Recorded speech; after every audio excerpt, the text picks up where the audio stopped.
Welcome to the State of the Union from Brussels.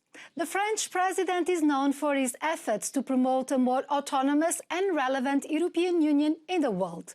These efforts are sometimes taken in sudden and unusual ways, as was the case at a sort of informal leaders' summit in Paris this week.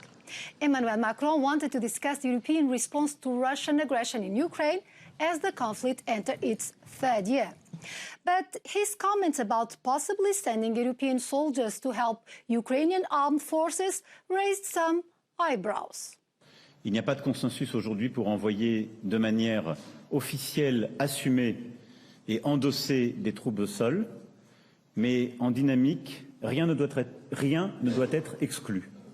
The Kremlin's reaction was immediate, warning that such a scenario would lead to a conflict with Russia. So many voices were quick to rule it out, from the leaders of several member states, including Germany, to the Secretary General of NATO. The French president's proactivity may be more appreciated by the widow of Alexei Navalny, the Russian opponent who died in prison. Yulia Navalny spoke at the European Parliament in Strasbourg this week and called for innovative methods to stop the Russian president. You cannot hurt Putin with another resolution or another set of sanctions. That is no different from the previous ones. You cannot defeat him by thinking he is a man of principle who has morals and rules. The scenes of a near battle have once again taken place in Brussels with farmers as the protagonists. In the space of a few weeks, around 1,000 tractors have returned to the so-called European quota. The protesters used heavy artillery, such as manure, burnt tires and other ammunition, to draw the attention of the EU ministers responsible for agriculture that were in town. The farmers complained about low prices for their produce, too much bureaucracy and inefficient use of European subsidies. Despite several concessions from the European Commission, they are not convinced and promise to keep the fight. To discuss about possible solutions to their demands, I spoke earlier this week with João Pacheco, senior fellow at the think tank Farm Europe, who has previous experience in managing the EU common agricultural policies. João Pacheco, thank you very much for accepting our invitation. European farmers are calling for measures to help them obtain a fair remuneration for their work in the food chain. What measures would be feasible in the short and medium term? Well, I think they are right because their income has gone down.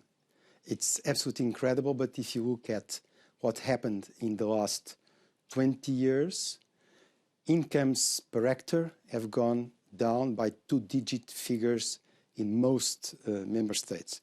So I think what is important is to do two things.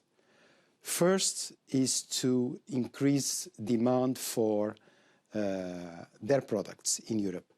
And they have to have more demand, mainly from the bioeconomy sector. And the second thing is that there are a number of practices in the marketing chain that abuse the fact that farmers are individuals. There are millions of farmers, but there are per country 3, 4, maximum 5 big supermarket chains that have an extraordinary market power. Common agriculture policy funds take up a lot from the European Union budget. Do you think that those subsidies have been mainly benefiting the big agro-business, or there could be some reform to adjust those funds? The problem is that the real value of the subsidies of the common agricultural policy has gone down by 30% because of inflation. It hasn't been adjusted for inflation. So in real terms, farmers are having less subsidies the moment Europe is asking them to do more in terms of protection of the environment, more in terms of standards, and so on and so forth. The problem in Europe is that you have huge numbers of small and very small farms, which unfortunately are not profitable and will never be profitable. Well, an industrialized model of food production has impacts in the environment, in the climate, in human health.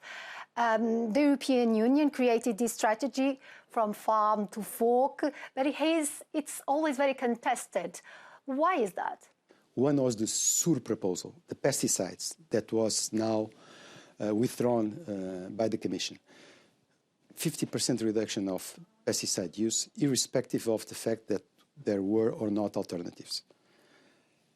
Other proposals on the farm to fork, that you would reduce the use of chemical fertilizers by 20%.